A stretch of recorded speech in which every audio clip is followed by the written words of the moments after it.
Dental Office Emergency Case Scenario Project.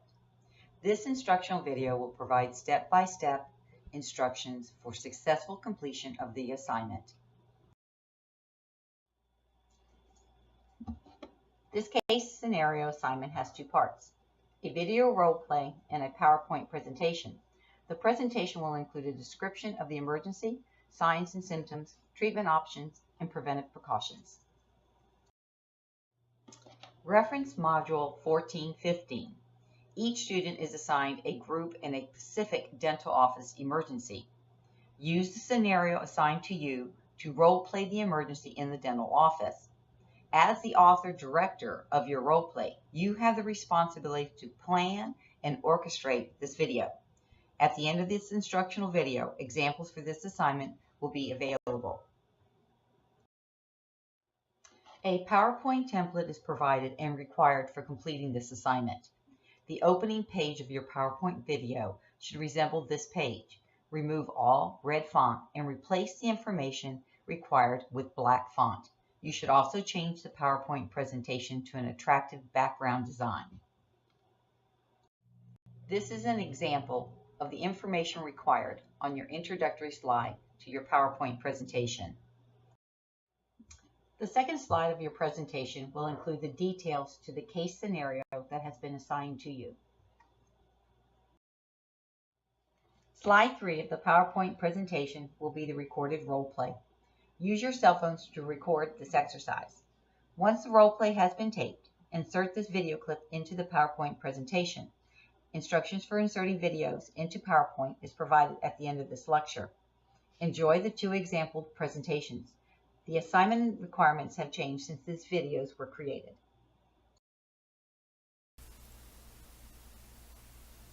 While going over health history, Melissa notices that Amber seems to be having some difficulty. As Melissa attempts to take Amber's pulse, she realizes that Amber's arm feels heavy. Amber complains that it's difficult to open her hand, and her speech begins to become jumbled. Melissa realizes that Amber is experiencing a stroke. This is an abnormal condition of the brain characterized by hemorrhage of the blood vessels. Melissa will call for EMS, place Amber in a semi-supine position, and activate the cabs of CPR.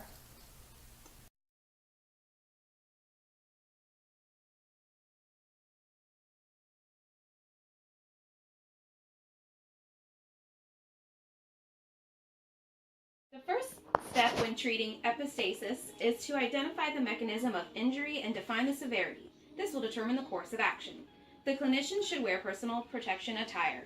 CAB should be performed to ensure the patient has appropriate circulation and has an open airway and is breathing. Suction may be needed to remove blood from the mouth to maintain an airway. Position the patient upright to have his or her head tilted slightly forward to prevent blood from entering the throat. Have the patient apply direct pressure by pinching the lower part of the nose for at least 15 minutes and up to 20 minutes. Be sure to have the patient breathe through the mouth. Have a basin of some type available so the patient can spit out all blood and saliva.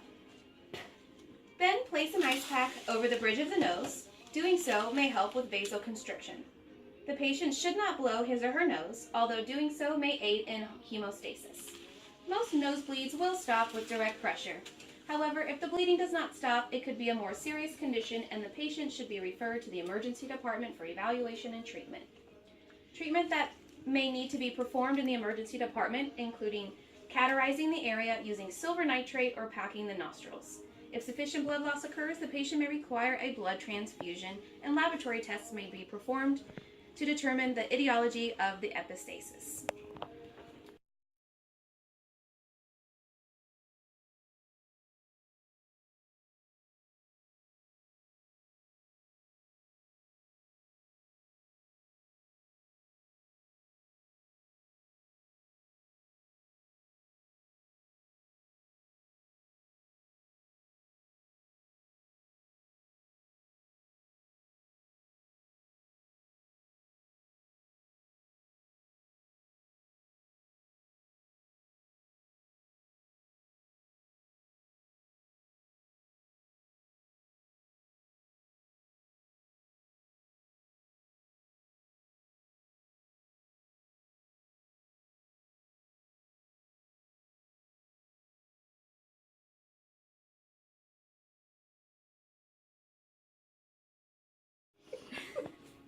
making a face. It won't I'm trying to stay make my in. nostril bigger. I have little nostrils.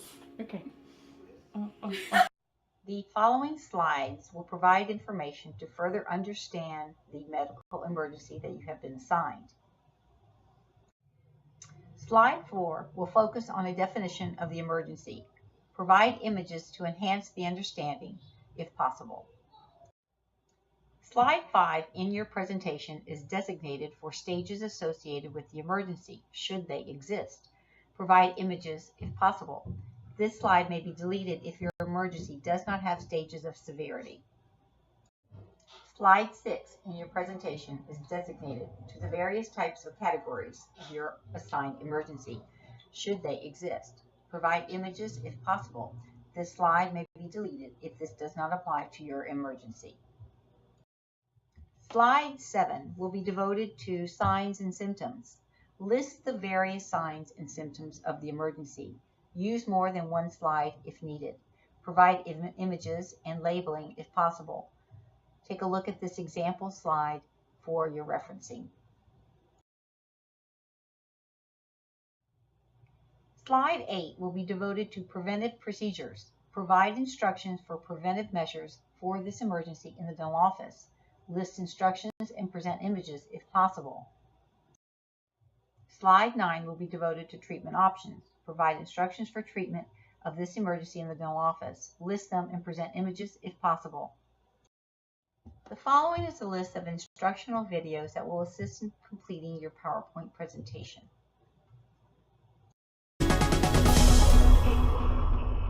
Everyone has their own way of preparing for a presentation. What do you plan to say? How long will the presentation last? The first thing I do when I'm ready to rehearse is go to the Slideshow tab. Not to run a slideshow, but to work on my timing, using the Rehearse Timings command. This mode lets you practice your presentation while recording the amount of time it takes to deliver each slide. See the toolbar at the top? These timings can be used to run your presentation automatically in the future, so you can focus on your talking points instead of advancing the slides. While in rehearsal mode, just click the Next button to move to the next slide, or the right arrow on your keyboard. If you need more than one try to get a timing right, you can take a break using the Pause button, and then resume the recording when you're ready. To re-record the timing on the current slide, just click Repeat and it'll reset the clock. Let's skip ahead to the end of the slideshow. I'm going to use the Escape key to return to PowerPoint, and I'm very satisfied with the timings from this rehearsal, so I'm going to click Yes to keep them. Here they are, right under each slide in Slide Sorter view. Now when I give my presentation, I can let this run in the background without having to advance the slides myself. That gives me an idea. Why don't we start over, and this time make a copy of the presentation that people can view on their own with slide timings and narration. It's possible with the Record Slideshow feature. All you need is a microphone for your computer. If you open the menu here, you can record from your current slide or from the beginning if you're just getting started. Check what you want to include. For me, timings and narration, because I do have a mic. Then click Start Recording and be ready to perform your slideshow as soon as it begins. Make sure you speak clearly into the mic if you're recording narration, and as before, click Next or use the arrow key on your keyboard when you're ready to move to the next slide. Your mouse won't show up on screen in a recorded slideshow, so if you want to point something out, you'll need to do it using something the viewer can see, the laser pointer. It's easy. Just hold Control on your keyboard while you click and hold your mouse.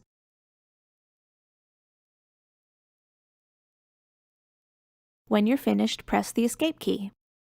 Now my timings and my narration are part of the presentation. Any slide with narration will be marked with a little speaker icon in the bottom right corner. If you change your mind and want to remove any timings or narration, just open the Record Slideshow menu and clear whatever you need, from the current slide or all the slides. I'm going to need to give my narration another go when I have all my talking points planned out, but I'm not worried. With the ability to rehearse and record, I know I'll be ready to deliver my presentation, whether it's to a live audience or the viewer's personal computer.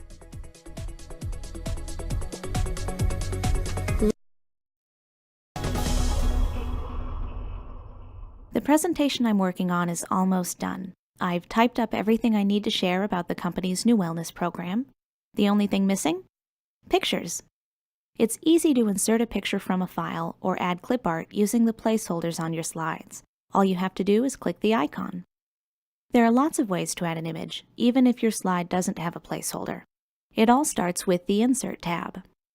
I already know which picture I want to use here. Luckily, I have the file saved to my computer, which means I can use the Picture command to navigate to where it's being kept, and then insert it. To move the picture while it's still selected, I'm just going to click, hold, and drag it to the right where we have plenty of space. Very good. Now let me take a look at the next slide. We'll also go back to the Insert tab. I don't have an image for this part of my presentation, but I'll bet I can find something in clip art. PowerPoint has a huge library of pictures, graphics, and other media that you can search using keywords. I'd like to see what we can find related to the word nutrition. And I want my results to include both illustrations and photographs. Click Go to search. Now we have tons of pictures to choose from. I think I'll click this one to add it to my slide. Let's close the clip art window so we can take a good look. The picture's a little big, but that's an easy fix. You can resize any image while it's selected using the sizing handles here in the corners. Just click, hold, and drag, then release the mouse to make the image larger or smaller. I'm also going to reposition it here. On my next slide, the picture I want to add is a little more unique. Not a picture file, not clip art, but a screenshot. A screenshot is an image that captures what's being displayed on your screen. For example, the website I'd like to share that can be used to track your health goals. Let's go back to PowerPoint. Then Insert, Screenshot, to take a look at our options. I have two windows open right now, including an Excel spreadsheet and the website I want to capture. Just click to take a screenshot of the window. Now we have an image of the page that even includes parts of my browser, like navigation and the status bar. I'd like to see if we can take a picture of just the calorie counter in the middle. So I'm going to delete this image, then go back to Insert, Screenshot, and this time Screen Clipping. This will let us capture part of the page instead of the entire window, using the same technique we use to draw text boxes. Just click, hold, and drag to draw a box around the image you want to capture. Then let go. Resize and reposition the picture if you need to. I think the right imagery, whether it's a picture from a file, clip art, or a screenshot, can really help your audience get into the presentation. PowerPoint gives you so many options.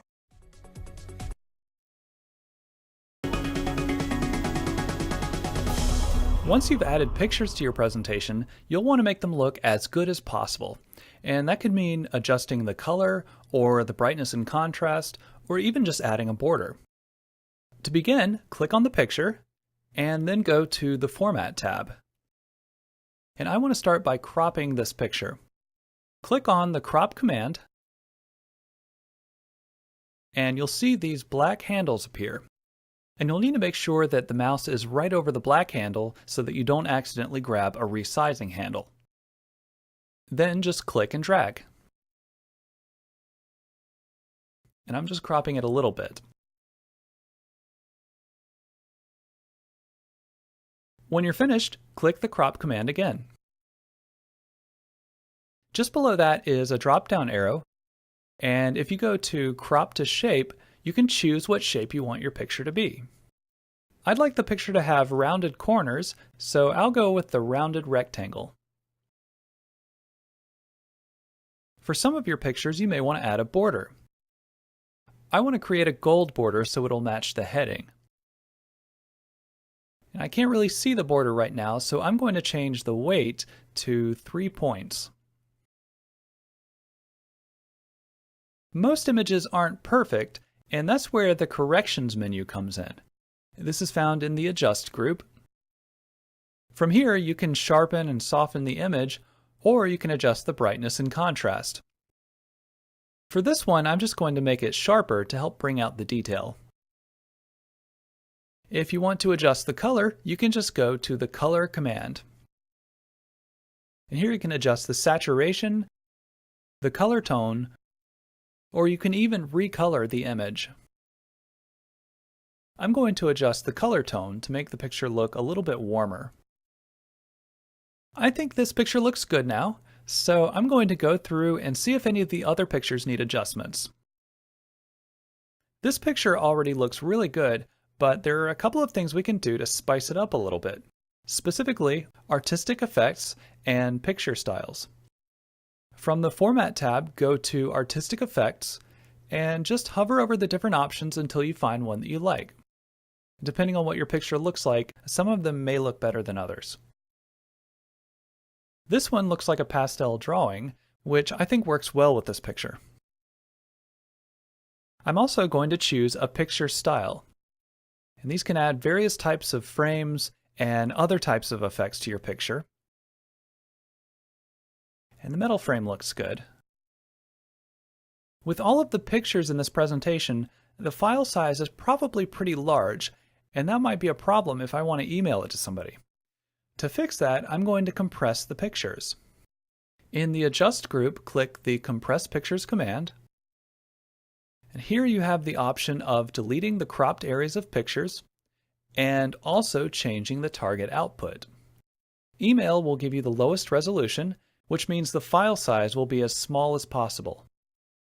And I want to apply these changes to all of the pictures in the presentation, so I'll uncheck Apply Only to this picture and then click OK.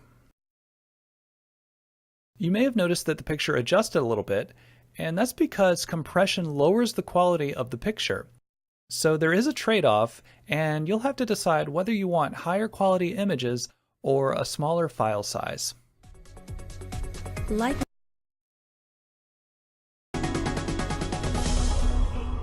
I'm working on a trivia night slideshow for a local restaurant, and I want it to be as exciting as possible so people will want to keep coming back to trivia night every week.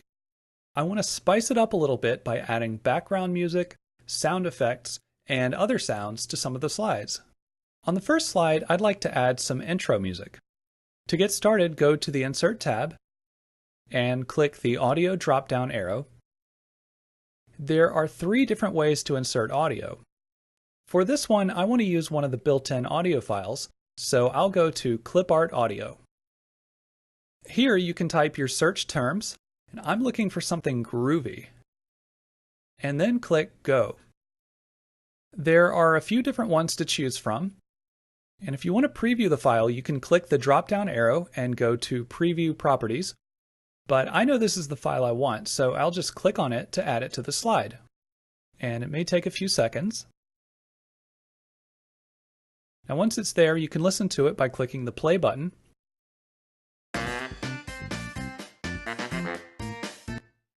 And if you want to jump to a different part of the song, just click anywhere on this timeline. And you can change the volume by going to the speaker icon on the right. I'm done with the clip art for now, so I'll close this. One of the questions will include a song that the participants will need to listen to, so I'm going to insert an audio file into that slide. Go back to the Insert tab and go to the Audio drop-down arrow and select Audio from File, and you'll use this option whenever you have a file on your computer like an MP3. Then find your file and click Insert. And I'm going to move it over here so it's easier to see. There is one more way to insert audio, and that is by recording it. Go down to Record Audio, and this will only work if you have a microphone that works with your computer. And some computers even have built-in microphones. When you're ready to record, click the Record button, and when you're finished, click the Stop button. And I'm just going to record a short phrase. And the answer is... Okay, I've recorded my phrase, and now I will click the play button to preview it. And the answer is... And when you're done, you can give it a name, and then click OK. and it will be added to the slide. So that's how you insert audio into your PowerPoint presentations. And in the next video, we're going to talk about editing it, adding fade-ins and fade-outs, and adjusting the other playback options.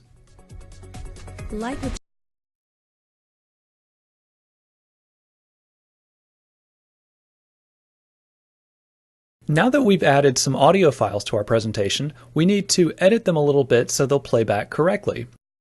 On the first slide, I added some intro music, but the song is over a minute long and I really only need a few seconds. To fix this, we'll need to trim it. Make sure that the audio icon is selected, and then go to the Playback tab and Trim Audio. And now you can use the green and red markers to change the start and end points.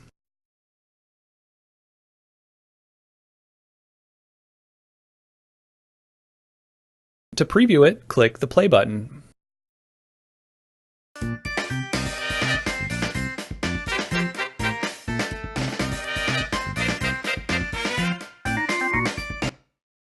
And I'm going to be adding a fade in and fade out, so when I'm done, the beginning and end will sound a lot smoother. And you can adjust the fade in and fade out on the Playback tab. I'm going to do 0.75 seconds for the fade in, and I want the fade out to be a little bit longer, so I'll do 3 seconds. If you want to be able to jump to a specific point in the song, you can add a bookmark. Click on the timeline where you want the bookmark to be, and then click Add Bookmark. And this little circle will appear, and during your presentation you can just click on it to jump to that spot.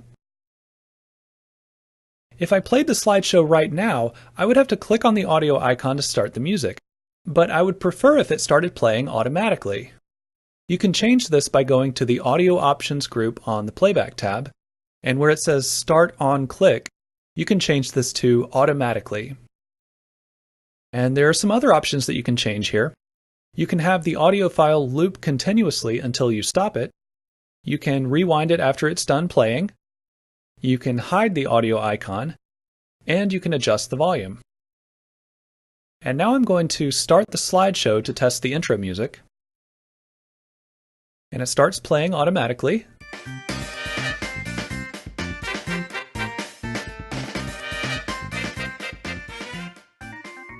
And it fades out nicely. If you want to change the appearance of the audio icon, just select it and go to the Format tab. And here you can make any kind of adjustment that you want, or you can even use one of your own pictures. In the Adjust group, click the Change Picture command, and then find the picture that you want to use, and click Insert. Then you can resize it if you want to. And I'm also going to change the color so it matches the slide. Audio can add a lot of excitement to your presentation, and by using the Format and Playback tabs to customize it, you can make it even more impressive.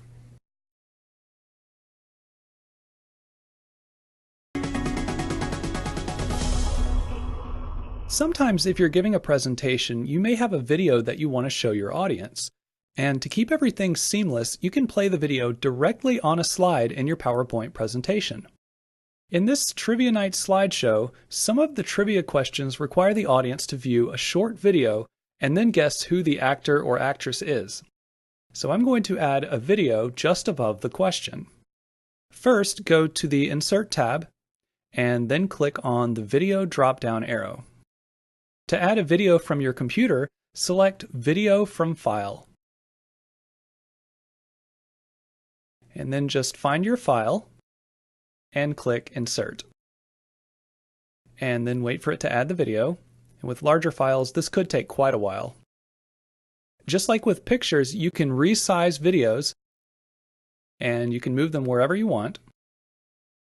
To preview it, press the play button just below the video. And for convenience, both the Format and Playback tabs also have play buttons. To the right of the play button, there's a timeline, and you can click anywhere on it to jump to a different part of the video. And on the far right, you can control the volume. There are two other options for inserting a video. If you have the embed code from a video on YouTube or another video site, you can click here to add it. One advantage of this option is that it doesn't increase the file size of your presentation, but you will need to be connected to the internet whenever you want to play the video. And you can also add clip art video, but these are mostly just very short animations and they may not be as useful to you. In the next video, we're going to talk about how to customize your video by editing it and changing the video options.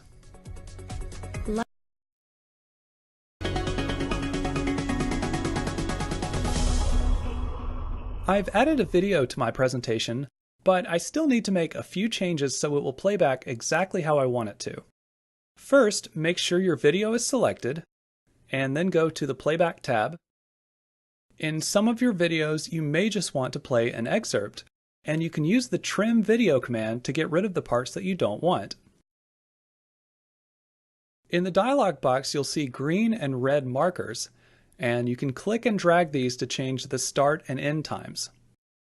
I'm only going to use a few seconds from this video.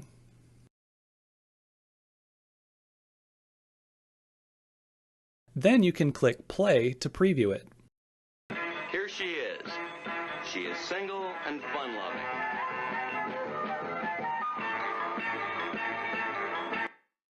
That looks good, so I'll click OK.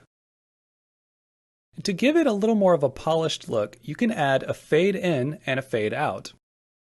I think I'll just do a little over a second for each one. You can also add bookmarks to the timeline of the video, which you can use to jump to specific points during your presentation. You'll first need to click on the timeline to find the exact point in the video that you want, and then go to Add Bookmark, and it will add a little circle here. You can add more than one if you want. And now you can just click on each bookmark when you want to jump to that part of the video. Now let's look at a couple of the video options. And they're also found on the Playback tab. By default, you'll have to click on the video during the presentation to play it, but you may want it to start automatically when you get to that slide. You can just change the Start option to Automatically. And if you want the video to play full screen, you can just put a check mark here. There are some other options on the Format tab. These are very similar to the formatting options you get when you insert a picture. For example, you can add a video style, which can add a border and effects to the video. Another thing you can do from here is change the poster frame, and this is just the image that your audience will see when the video is not playing. Most of the time you'll probably want to use a frame from your video as the poster frame, but you can use a different image if you prefer. Click on the timeline and find the frame that you want. Then go to the Poster Frame command and select Current Frame. I think this video is done now, and to preview it, I'm going to watch the slideshow. And the video starts playing automatically. Here she is. She is single and fun-loving.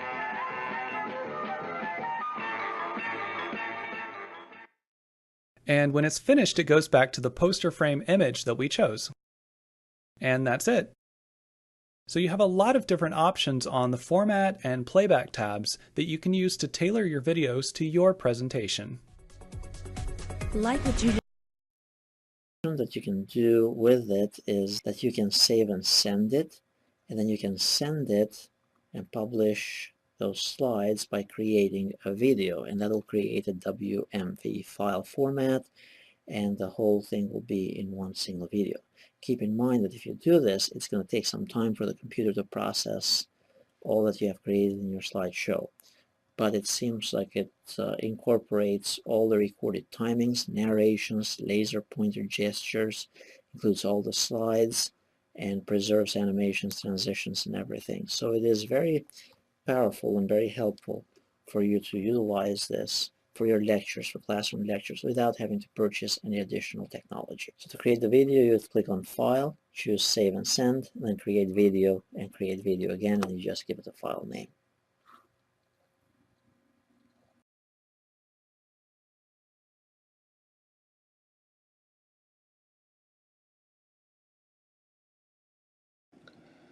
Hey everybody, and welcome to the first video in the YouTube tutorial series. In this video, I'm going to show you how to create a YouTube account. So I'm on YouTube's homepage, and in the top right hand corner you will see a blue sign in button. Go ahead and click on that and it will take you to the Google account page. Now if you don't have a Google account, you have to go ahead and create one. So down below the blue sign in button you'll see create an account. We're going to click on that and it's going to take us to where we'll create it. So go ahead and enter in all your information, and you can use either an email address that you already have, or you can create a new Gmail address, which is what I'm going to do. And you can make it anything you want. I'm going to make mine browser language demo1 at gmail.com. Create a password. Make your password, kind of complex so that it wouldn't be easy to figure out or guess or anybody to hack into your account. Enter your birth date and enter your gender. Google also asks for your mobile phone number, and then also your current email address. And so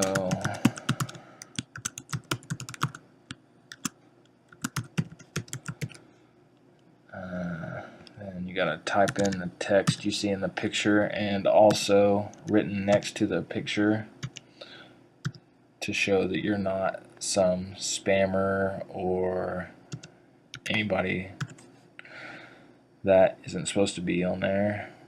And I agree to the Google Terms of Service. Go ahead and click Next Step,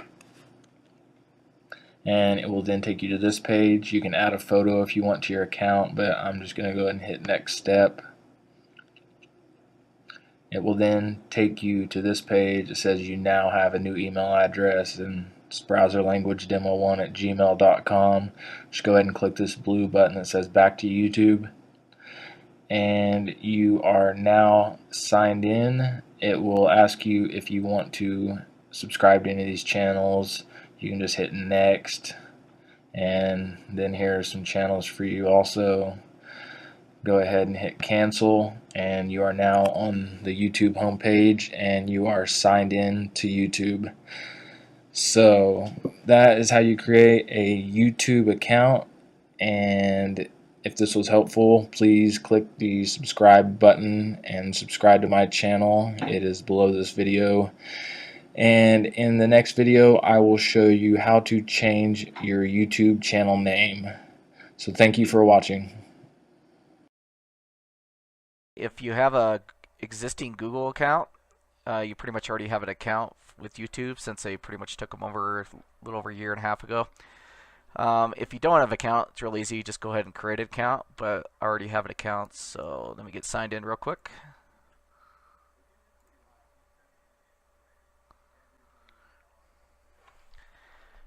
Okay, once you're signed in, what you want to do is just come right up here where it says upload. Click that.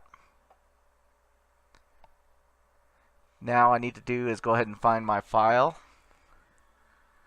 So this will just take me a minute.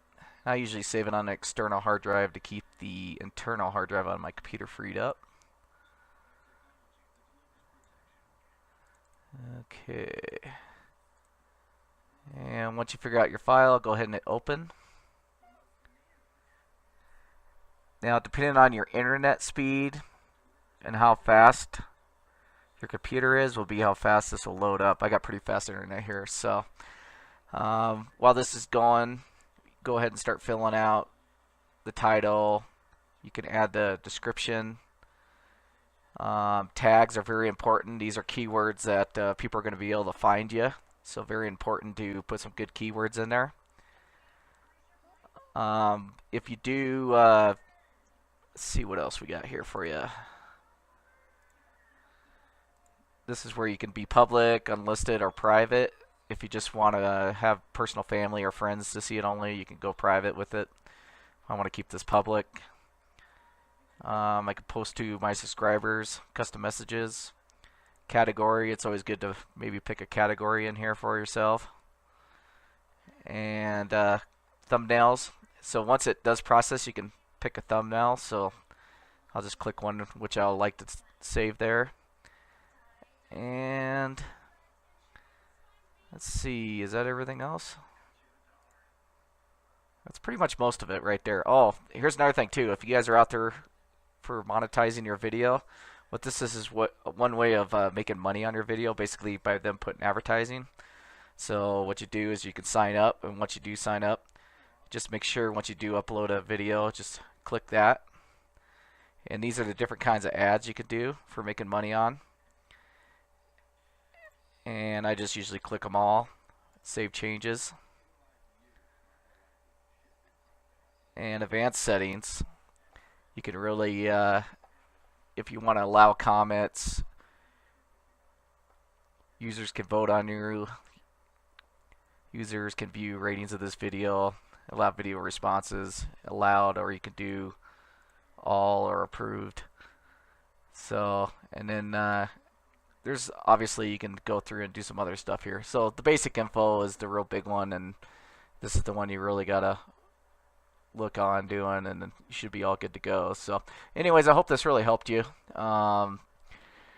If there's any questions, feel free to ask. I'll try to get back to you as soon as possible on that. So anyways, you guys have yourself a good day, and we'll catch you down the road. Adios.